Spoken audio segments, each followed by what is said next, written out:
नमस्कार। Learn Japanese अन्तर्गतको Japanese ल्याङ्ग्वेजको अर्को नयाँ क्लासमा यहाँहरूलाई हार्दिक स्वागत गर्दछु। म श्याम सिग्देल।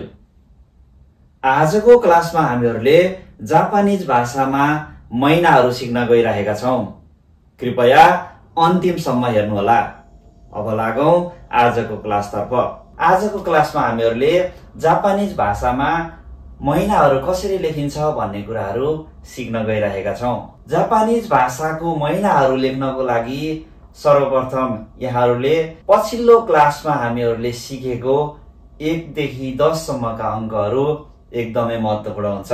12 महिना मध्ये 3 वटा महिनाको केही फरक हुन्छ भने बाँकी हामीहरूले पढेका 1 देखि 12 सम्मको लगभग मिल्न जान्छ। अब लागौं आजको महिना लेखनतर्फ। महिनालाई जापानिज भाषामा गाचु पनि भनिन्छ, गेचु पनि भनिन्छ।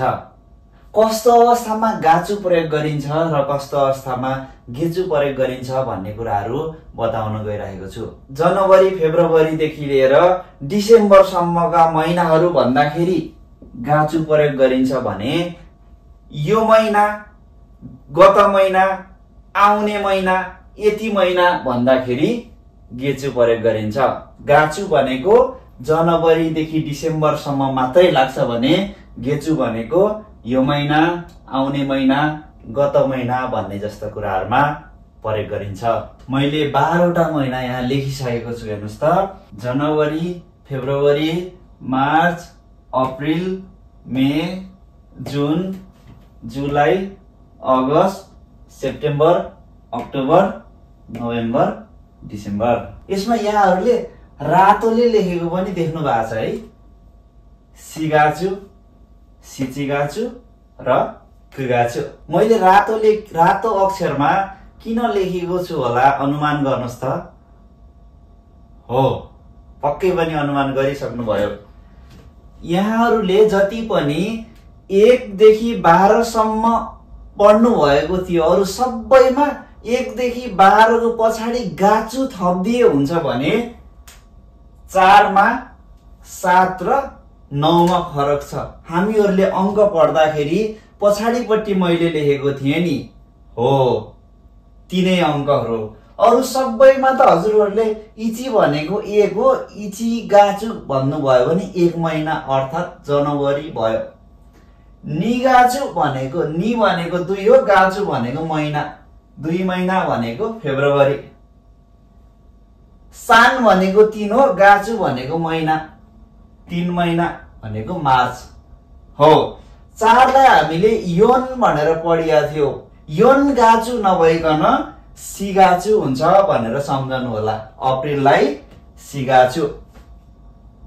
मेलाई के भन्दो रहेछ त, गो भनेको 5 हो, गाचु भनेको महिना, 5 महिना भनेको मे। रोकु भनेको 6 हो, गाचु भनेको महिना, रोकु गाचु भनेको जुन, 6औं महिना। 7 लाई हामीहरूले अंकमा पढ्दाखेरि नाना पनि भनिन्छ, सिची पनि भनिन्छ भनेर पढिया थियो। हो, अंकहरू भन्दाखेरि नाना भनेर भनिन्छ भने महिनामा आउँदाखेरि सिची भनेको 7, गाचु भनेको महिना, 7औं महिना भनेको जुलाई। हाची भनेको 8, गाचु भनेको महिना, हाची गाचु भनेको अगस्त। 9 लाई हामीहरूले अंक पढ्दा क्यू भनेर पढेका थियौं भने महिनामा चाहिँ कुगाचु भनेको सेप्टेम्बर भनिदो रहेछ। कुगाचु। ज्यू भनेको 10, गाचु भनेको महिना, 10औं महिना भनेको अक्टोबर। ज्यू इची भनेको 11, गाचु भनेको महिना, 11 महिना भनेको नोभेम्बर। ज्यूनी गाचु भनेको 12 महिना भनेको डिसेम्बर। एक पटक सँगै उच्चारण गरौँ है त। इचिगाचु, इचिगाचु, निगाचु, निगाचु, सांगाचु, सांगाचु, सिगाचु, सिगाचु, गोगाचु, गोगाचु, रोकुगाचु, रोकुगाचु, सिचिगाचु, सिचिगाचु, हाचिगाचु, 하치가추, 크가추, 크가추, 주가추, जुगाछु, जुइचिगाछु, जुइचिगाछु, जिउनी गाछु। यहाँसम्म हामीहरूले जापानिज भाषामा 12वटा महिनालाई पढिसकेका छौं। जापानिज भाषामा महिनाको सिकाइको साथसाथै आजको हाम्रो यस क्लास पनि सकिएको छ। हवस् त फेरि अर्को क्लासमा भेट्ने छौं। नमस्कार। यहाँहरूको बाँकी समय शुभ रहोस्।